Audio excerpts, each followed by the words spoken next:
Welcome to Axel's Garage. Today it's our second video of our true dual exhaust for this 1989 K5 Blazer. Now, we got it up on the lift. We've taken the flange bolts, the factory 3 flange bolts on either side, and we've sprayed them down for the last 2 days with PB Blaster, just so hopefully we don't snap those studs. And what we're going to do now is we're going to apply some heat with a propane or a MAP gas torch, just a small torch, nothing fancy. Heat them up for a couple of minutes before we start to crack them loose, because we don't want to break those studs that are screwed into the exhaust manifolds. They're not a press-in stud, they're not something we can hammer back out. They're actually studs that are screwed in, so if we break one, it's a pain in the ass. Probably gonna have to pull that manifold to get it out, and that turns this quick install of a dual exhaust into something a lot more. So hopefully this will be the last video in a series, and if you didn't see our unboxing on our HeartThrob true dual exhaust system with glass packs, I'll put a link to it right up here. You can watch our unboxing, where we show you all that's included in the kit and tell you a little bit about the exhaust company we chose for this project. And now we're going to rip out this old exhaust and hopefully we won't have a problem. Let me move the camera and we'll get started. All right, so here's our manifold pipe going right up into the bottom of the manifold. You'll see 3 studs with 3 nuts on it and spring holders right next to that oil filter. So what we're going to do is we're going to put a torch on that just to heat them up. They've already been soaked out with PB Blaster. Be careful with the torch. You got your oil filter there, and right above, at the beginning of your manifold, you have your oxygen sensor with a wire coming out of it, and you don't want to screw that up either. See that? All right? Yeah, the oil filter, you got to keep the flame away from there, and you see right above that wire going in. That's the brass thing? Yeah. With the wire going in, you don't want to get flame on that. You just want to get flame on the nuts. Mm-hmm. Right. The chemistry. Where's the hottest part of the flame? Right at like where it goes, where it starts going away. No. Or inside right there. Right, that tip. Yeah. That tip. That's what you want on it. You want MAP gas, Rob? You want that tip on it, and you want to put it right there like that. All right. Don't move it. Why is it that much hotter, you think? MAP gas? Yes, it's that much hotter. I take this down? Yeah. Mark says MAP gas is that much hotter. Hope you felt it. You give it bath? Come on right now. No. Where's the flame? Get the tip of the blue flame. Oh, right on it? Yeah, that's where the hot part is. On the nut. Go on more. There you go. How long am I hold this for?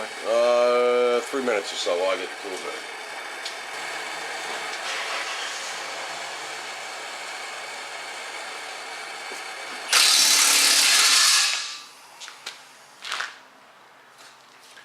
All right, well, after heating those flange bolts up really good with MAP gas, got them real red. They did come off. Some of them we struggled with a little bit even with all that heat, but they all came off. Appears to be clean. Now I got the big dummy undoing all the clamps on the rest of the system, going all the way back. It is an aftermarket system in here, and there are a lot of clamps. So he's undoing all those clamps. Then we'll cut with a Sawzall and pull that whole exhaust system out. All right, so as you can see behind me, we are partially done. And what's going on here with this, hang on one second, thank you. What's going on with this exhaust system is pretty much what we expected to find. And that was that the old system, 3 or 4 cuts with the Sawzall, those manifold bolts, they came right out, no big deal. The new system putting in, the manifold pipes went right in, no real hassle there. What we did have a problem with is as we were laying the exhaust out, we couldn't get it tucked up high enough because where it was going over the hump, that over the hump pipe that goes over your rear axle, it seemed like the tailpipe was down too low, and that's right here. It was down about here, about halfway on the tire, so even with your axle.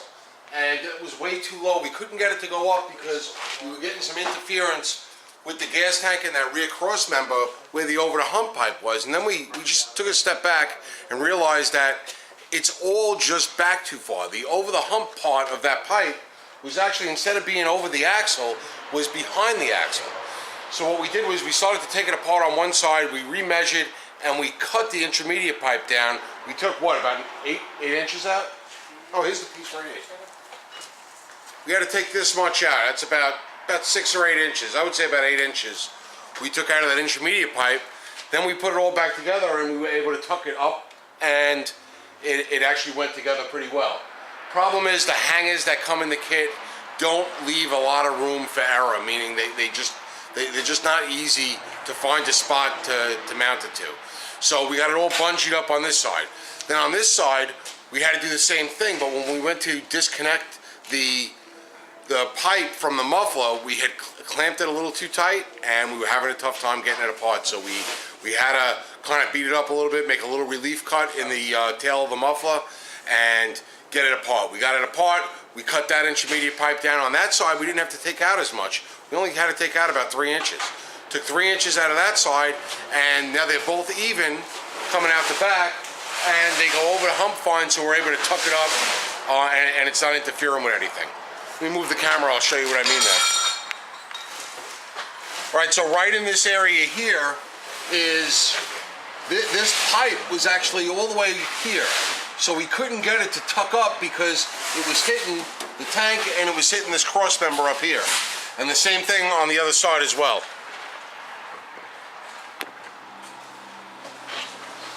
All right, we got our over the hump pipe here, and now it's moved a little bit forward. It's not hitting the bracket up here. It's not hitting the corner of the gas tank anymore. And it's moved a little bit forward. All right, it's just a little forward of being the highest part of the hump. Usually you put over the axle. It's just a little forward of being over the axle, and everything seems to tuck up nice.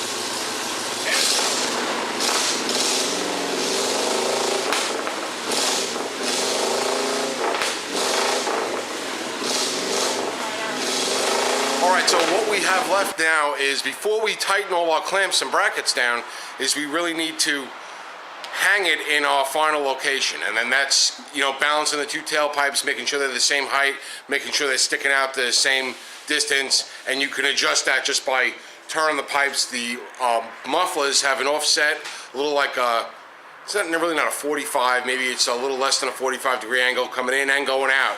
So as you turn them, you can adjust how far out your tailpipes go towards the side of the vehicle, and you could also, when you put your hangers in, you could get it tucked up way underneath better.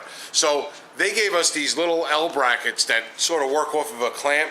What we're gonna do is go to the regular auto parts store tomorrow, and we're gonna get some universal swivel hangers that have a long metal strap on them with a little piece of rubber as an insulator, and then they go onto a clamp and they swivel, so you can pretty much put them in any position, and we'll be able to mount it in a good spot.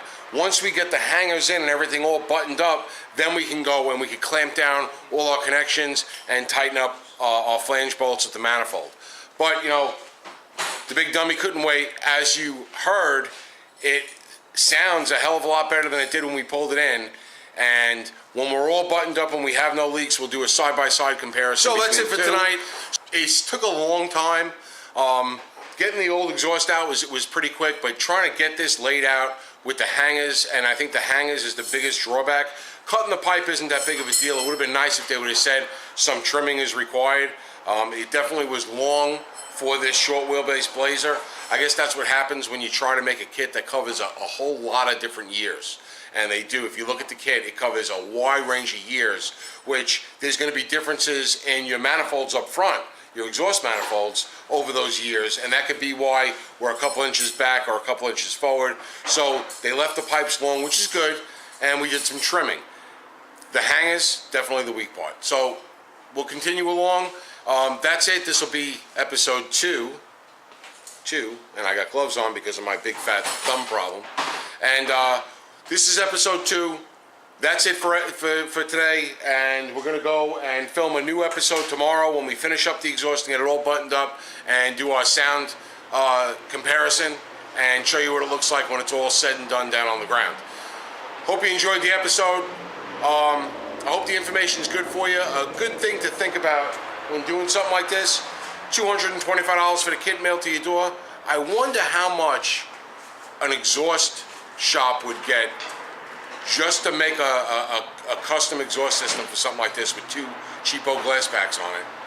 I wonder if it would be like $300 or so, maybe $325, because another $100 on top of the cost of this exhaust, it would have been worth it. And some people say that that's all they get is around $325, $350 for something like that. I doubt it. I think it's a little bit higher. I know on Long Island it's probably higher. But anyway, that's it for this installment of the K5 Blazer exhaust system. Hope you enjoyed it. If you did, please hit that thumbs up and give us a like. And if you like what we're doing here at Access Garage, please subscribe to our channel. We'll see you next time.